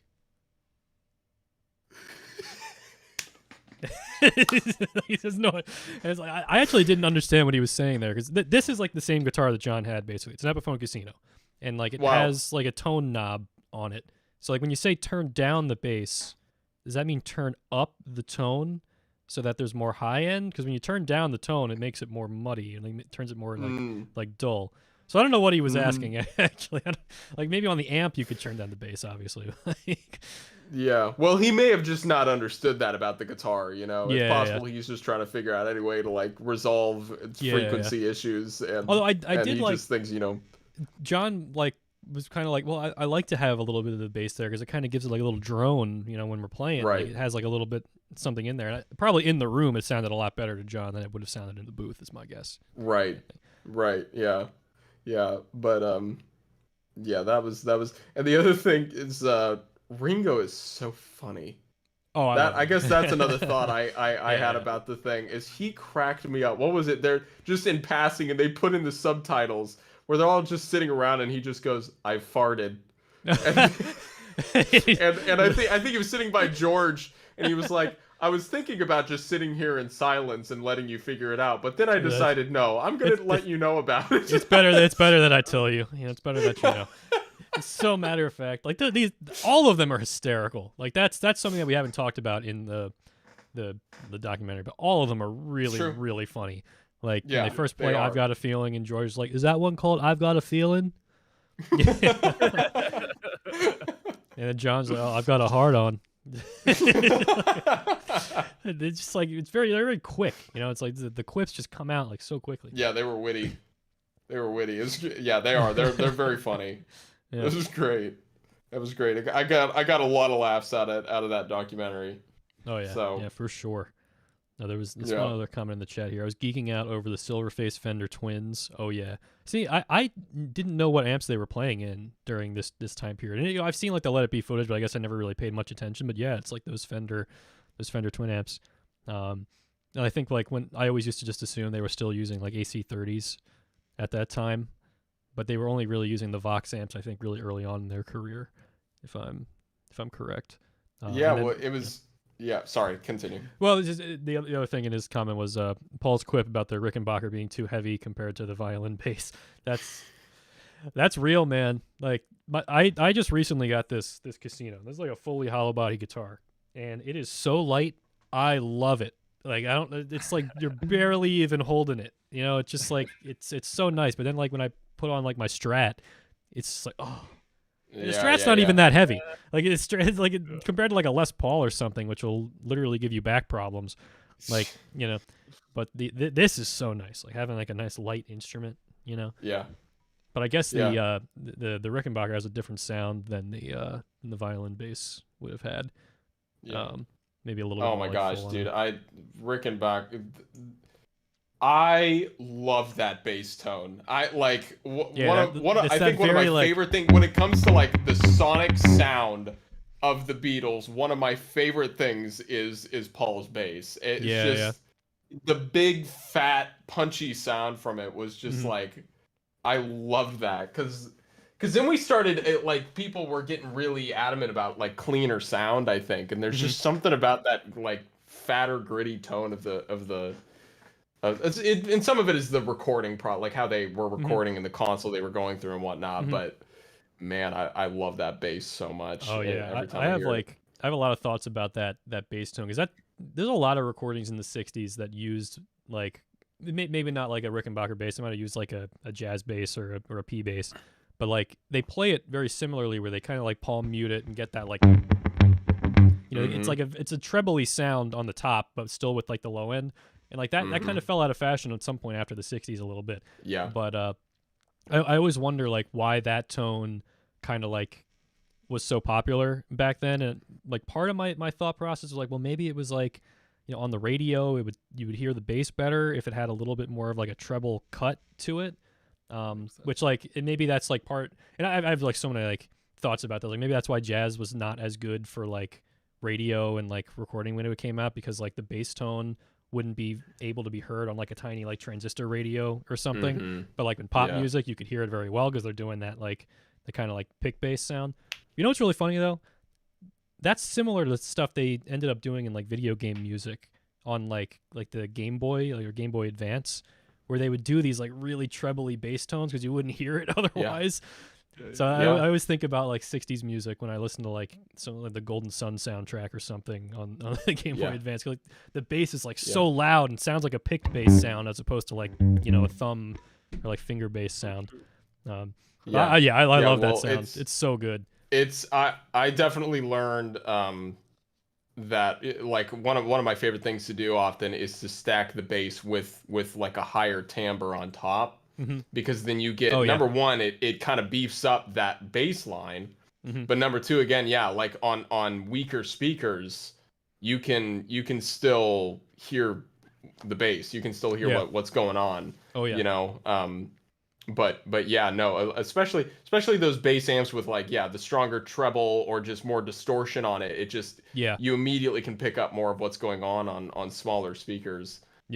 Which it's so important, especially for mix engineers. It's so important to mix something that's not just going to sound good on your monitors, but probably to some extent, more importantly, sound great on an iPhone, because that's where most people are going to be listening to it. Isn't that so fascinating? It feels like we've like come full circle on that a little bit, where it's like they had like sound systems that were pretty good, but then they started having like radio and like transistor radios that were crap, so like they needed to like mix music for that.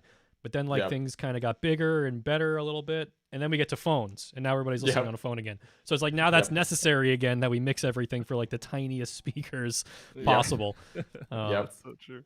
But and I actually think that that's something people talk about a lot with the new Beatles mixes, is that Giles Martin like always boosts the bass a lot on them, because otherwise, like, you know, when some Zoomer kid is discovering the Beatles for the first time and listening to it on their iPhone, you know, they need to be able to hear the bass, you know?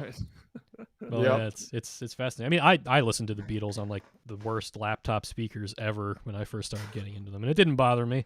You know, sure, maybe I couldn't hear what Paul was doing at all when I would listen that way. But that just made it better later on when I would listen to, you know, some random Beatles song.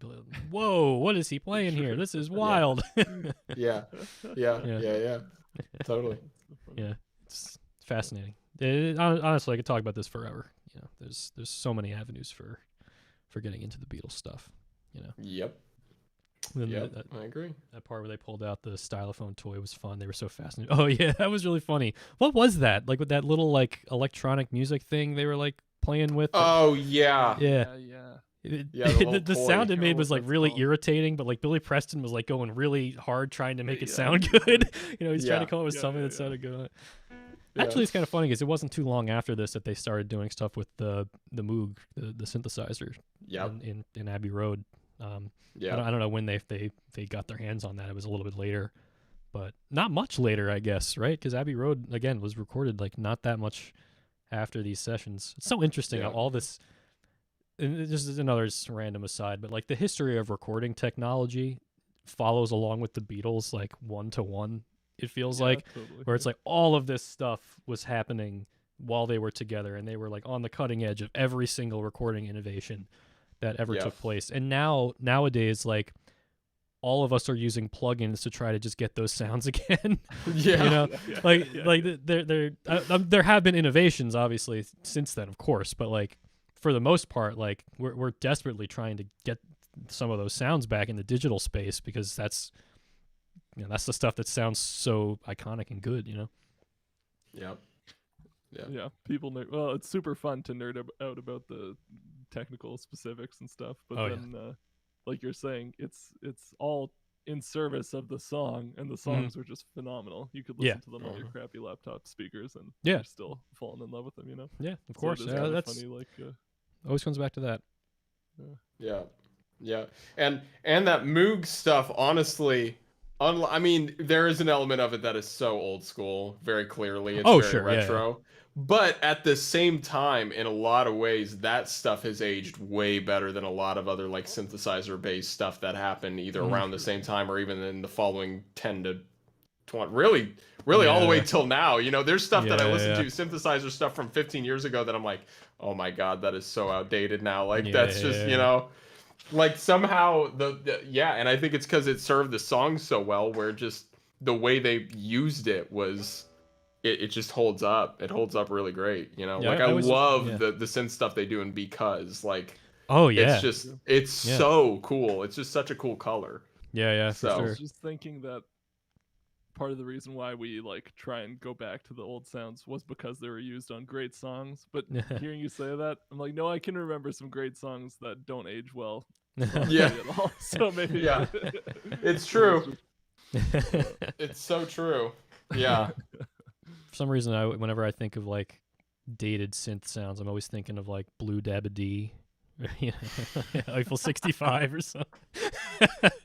That's exactly to my point. Like, yeah. But like, there's crap. It works. Yeah, there's crap 30 years after the Beatles that is super dated. Like, just crazy dated. Yeah. So, yeah. Do you think the Beatles will ever sound dated, or is that something that's like? And I'm sure there are going to be people out there that will listen to the Beatles nowadays and be like, this just sounds, old, whatever. But like, for us, or like anybody else that like is listening to the Beatles and really likes them, do you think they're ever going to like really sound dated? Because to me, like when I listen to other 60s music, there's a sound to like a lot of 60s recordings that is really homogenous, and I like the sound, but like when I listen to the Beatles, they just sound like the Beatles. They don't sound like anything else. That's true. At least in my opinion. Yeah. No, I think there's an element of it that's very much like, oh yeah, this is very much the 60s, right? And that's part of it. It's just kind of part of it. But to a certain extent, no, I don't think they're ever going to sound dated. I just, in the same way that like, Michael Jackson was just like, he used a lot of the same technology in the 80s. Thriller sounds like a record from the 80s, but there's something about Thriller that doesn't sound as dated as a lot of other stuff around the same time, Yeah, for sure. That's a good point.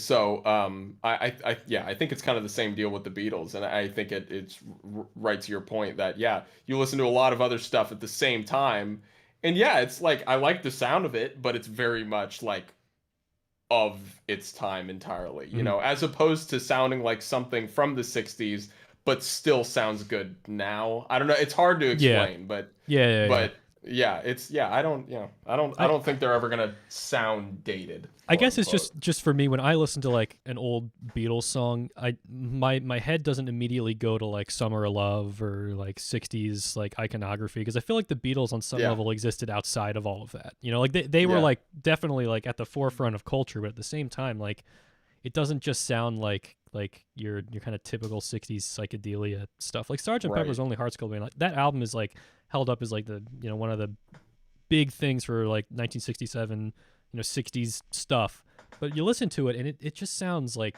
strange and unusual compared to like anything else that was happening at that time, and it doesn't really have like it doesn't feel to me like just part of that kind of homogenous sound. But I wonder if that's also just because I've listened to so much of this music that like everybody that's not super familiar with a genre, when they hear it for the first time, they think it sounds exactly like every other song they've ever heard in that genre, right? And that we all do that. Like when I hear like a death metal song, like that just sounds like a every other death metal song I've ever heard. But if you're like a person who's a connoisseur of death metal, all the nuances, right? Like you can pick out like all the things that make a certain band like super unique, right? So for me, like when I hear the Beatles, I don't hear anything that sounds like your typical 60s stuff. But I wonder how much of that is just like because I'm familiar with the music so much, Well, I totally feel the same way, and I wonder if it has anything to do with the fact that they stopped touring and just like holed up in a studio for the last half of their career as a band. Because I think there's something to like performing music, you're constrained by the limits of your performance and the time that you're doing it and place and everything. And then when you're recording as a band, you're still thinking of the music in terms of the performance, at least to some degree. But then when you completely break off from that and just see what you can do in the studio, and I think that might have something to do with why it doesn't sound as much like the time that it was made as their peers, maybe. Sure. I don't know. Yeah. No, I think that's I would agree with that because I will say I think their earlier stuff definitely now, and I'm sure some of that is obviously because it was also earlier in the 60s, but regardless, I think some of their earlier work definitely feels a lot more of a product of its time. But somewhere around, you know, probably Rubber Soul or something, and then as they got more experimental in the studio, and then, you know, yeah, eventually gave up touring and just were like, well, let's just see what we can do in the studio. That at that point we're in like a whole other realm where it's like, yeah, it's just it's totally it's its own thing, and I will say to that point though, I so you remember it's such a dumb like clickbait thing that's been going around of like Paul McCartney called like the Rolling Stones like, you know, I don't know what he said, they were just like a blues cover band or something, right? and that was so funny. Like there's always like these beefs that just like come out of nowhere for no reason. I think even Roger Daltrey of The Who like threw in, oh yeah, they sound like a pub band. Yeah, it's like, well, why are we like piling on the Rolling Stones here? But at the same time, like I understand what Paul is saying, because the Beatles, and we talked about this, the Beatles pulled from so many different sources of inspiration and stuff, where like even like their early music has like harmony in it that you weren't really hearing at the time in pop music, right? Like you'll hear things that are just like they'll end a song on like a 6 chord or something, or you know, some kind of like unusual, or that, or ended on like a 7 chord, or a 9th. Like they use a lot of like D9 in If I Fell, right? So they were pulling from like all of these different like disparate sources that when it comes together, it doesn't really sound like anything else that was happening at the time. And like every once in a while I'll hear somebody try to do like a Beatles pastiche or something, where they'll take like a 12-string guitar and they'll do like a thing that basically sounds like the Byrds, right? It doesn't sound anything like the Beatles, you know. But like they're just thinking of like 60s, what is 60s jangly guitars and like, you know, 12-string guitar and like, you know, licks like that. But it's like the Beatles were so much more than that, you know. And like the sum total of what their music was like just doesn't, no one song of the Beatles encapsulates the 60s in the same way as like Mr. Tambourine Man, or you know, like something like one of those like Bird songs like feels like it does, you know. Yeah, it's true. No, totally, yeah. And like all the taking inspiration from, you know, whatever they could get their hands on, as far as like there's the obvious ones like the Indian music and the like experimental avant-garde number 9, everything. But then even really early on, I can't remember what the song was. I Call Your Name, I think. Oh yeah, I Call Your Name. There was, it might have been that, but it might have been a different one. But in that era, there was a song. I was reading a book, Songwriting Secrets of the Beatles by Dominic Pedler, which I recommend to everyone because it's such a great book. And it's just like Beatles nerdery for 800 pages. And he was talking about, he pulled some interview clip where they had talked about how they took the rhythm of the rhythm guitar part for this early rock and roll song from like a reggae tune that they heard. And I think like, that is I Call Your like Name. A weird rhythm. Yeah. And you never think, oh, this sounds like a reggae tune, because it doesn't. But just the fact that they were like taking things from all these different styles. Yeah, like, that guitar solo section is really interesting. It's like it's like emphasize like the upbeat or something like you know, like that kind of thing, right? Yeah. It's really, really unusual. Yeah. And that's just like a throwaway song, like technically for most people, like I Call Your Name. That is one of the songs where they have like a 12-string playing the lead part. But even then, it does not sound anything like a, you know, Byrds like 12-string type thing. That song sounds like angry and like it has a really weird vibe to it, which a lot of those like kind of like John songs from that era have. Like on A Hard Day's Night, what is it? When I Get Home. Doesn't that song just sound like just like very, very angry? You know, it's because they're playing like these 7th chords are like, you know, like just like going really hard on it, right? So I don't know. Whenever I think about stuff like that, it always like I feel like the Beatles are like completely singular in how much they sound like just themselves and like nothing else, you know. Yeah. Not that they're the only band that has like an identity like that, but I don't know. Like they don't feel like of their time and place. They feel like they're just they'll exist forever as what they were, you know. Yeah. Yep. Yeah. I agree. For sure. So let's see. We got let's bring it back to Get Back a little bit. So any other thoughts you guys had on the documentary itself, or stuff from this period? Not that I can think of at the moment. I'm sure there'll be something that pops up in my head when we're done recording and I'm laying in bed at night going, oh, yeah, there was that thing. But yeah, I can't, yeah. Well, I can't think of anything else in the moment. That's the fun thing with the documentary, though, is that because it's so dense and so long that, like, if like in a couple, however long you rewatch it, you're gonna find new things, like some random offhand comment that one of them makes, and you're like, oh, that's nuts. Yeah. Because there's just so much. Like, you're obviously gonna miss something on like a first like watch. It's 8 hours long. Yeah.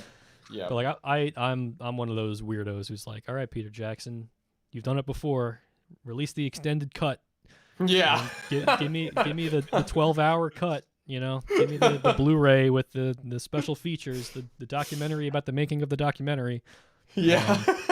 Which ironically is kind of what this is. This is a documentary about a making of a documentary. Yeah. So I want a documentary about the making of the documentary of the documentary. That's what I want. We must go deeper. Yeah, just give me all of it. I liked when John was trolling Linda's daughter about cats. That was really funny. Wasn't she adorable? That was cute. Are you going to eat them? Some people do, Well, you better wait a week or two before you eat them. You don't eat any cats. They don't taste good. That was just adorable. Yeah. It has a spot on its head. Oh, you don't eat the ones with the spot. Yeah, you don't eat the ones with spots. That's so funny.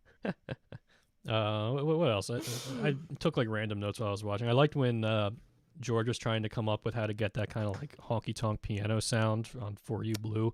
And George Martin was like, oh, that's easy. You just stuff the piano full of newspapers. Oh, okay. Actually, the sound... I always wondered about that, actually, because the sound of that piano on that recording is so weird, But there's your answer. Yeah, now it's like you see him stuffing it with newspapers. It's so strange. George coming in to rescue yet again. Well, he knew how to get any sound. Awesome production ideas. That's why I love George Martin so much. Like they have an idea. It's like, can we do this? He's like, he has a way to do it. Like he'll figure it out. He'll come up with something. He'll invent something if not. Such an important part of their history, man. Yep. Absolutely. It was so fun to see their dynamic too. The George Martin coming in and being like, all right, boys. Yeah, what do we got? Yeah. Man, I wish that somebody like there's some tweet I saw where they're like, all right, now where's the 8-hour documentary about the making of Beatles for sale? I think it was a joke, but I'm like, and when I finished, the first thing I said to my wife, I was like, I wish they had one for every album. I know, right? Why didn't they have cameras rolling all the time on every single thing they did? I'm just impressed that they had all that footage and the Beatles managed to do what they always normally did without the cameras on. I feel like I would have just... I mean, maybe part of it is because they got so used to touring and whatnot, but even then, like, that's not the same as, like, the creative process of it. Like, I feel like I would have a much harder time being able to creatively function if I've got cameras on me. I don't know. Like, and maybe like there was a little bit of tension there, especially when they were in Twickenham, because like everything about that space just seemed oppressive and terrible for making music. It's like right from the beginning, like one of them said, okay, so you just need like a space with good acoustics, and Paul's just like, which is not this is not that space. The acoustics are terrible here. But and it's like such a big room, so they're like right in the middle of this like giant studio, so it's like there's no walls, like it just I can't imagine like how awful that must have felt. And George was like really smart to be like, okay, I will come back to the band, but we're going to Apple Studios to do this. We're not going back to that place, because that is not going to be good for us trying to make anything. I mean, really, he saved the project, I think, by doing that, because everything they were instantly so much more productive as soon as they got to Apple Studios. Right from the get-go. Like there was still like a little bit of like floundering where they were kind of trying to come up with ideas, but like once Billy Preston gets there, they're locked and loaded. They're going, they're making something, they're having a good time. That's like the important thing. Like nobody was having a good time at Twickenham, but they started like actually bringing it together when they got back to Apple. Yep. Yeah, John specifically. It was like before and after. Oh, huge. Huge, He just wouldn't say anything. He just yeah. Looked sad the whole time. Then he's so goofy as soon as they got to the studio. I think the bottom line is that, like, I think regardless of whether you're a Beatles fan or not, I think this documentary is really fascinating because you're not going to get a lot of, like, documentaries like this where it's so comprehensive, you know? Like, there's no nonsense. There's no, like, nobody in there trying to tell you what to feel about it. It's not like Dave Grohl isn't showing up to tell you how the Beatles influenced the Foo Fighters, you know. Like, there's none of that. There's none of that. It's just fly on the wall footage of the biggest band of all time doing their process, right? And that in and of itself, I think, is so unbelievably fascinating. Especially because so much of their process is relatable and they themselves are interesting characters, you know, that like I would have to imagine that even if you're not like a super huge Beatles fan, there's going to be something in this that that you can latch on to. And it is very long, obviously. And I think that's going to be take it or leave it for some people. Like some people are like, for me, I want the 50-hour cut, but for some people, they're going to be like, well, maybe this drags a little bit, but, I don't know. I think it's fascinating, and I would highly recommend like anybody who's ever had like any feelings about just the creative process at all to watch this and see like such a humanizing portrait of the biggest band of all time. You know, that's ultimately what it is. I think it's a very it feels like you're seeing them as real people as opposed to like, you know, like a Hard Day's Night vision of them as like these caricatures.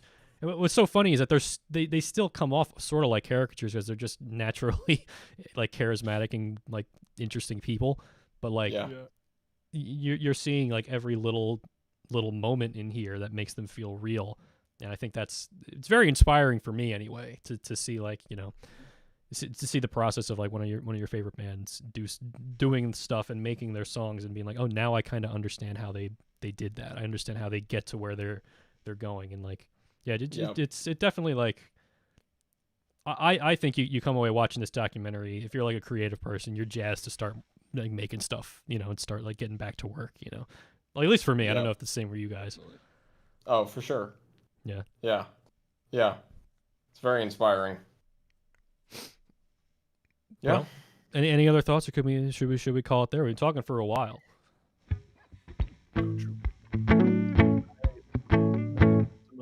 For me, so. All right, cool, guys. Well, I want to thank everybody who was here watching this live stream and hanging out with us for this great discussion of the Beatles Get Back. We'll definitely have to do this again sometime. I'm sure there's always new Beatles things happening. I'm sure we could talk about, and always old Beatles things. Yeah, exactly. I swear, like I would have fun talking about like every song, you know, just like going into like the nitty gritty of like the harmony of like every little. That would be fun. Sure. Yeah. All right, but I think that'll do it for us, guys. So thank you so much for watching this stream. This will just have it archived on my channel for anybody who wants to go back and watch it. And yeah, we will catch you guys next time. Have a good one. All right. Bye-bye. All right. All done.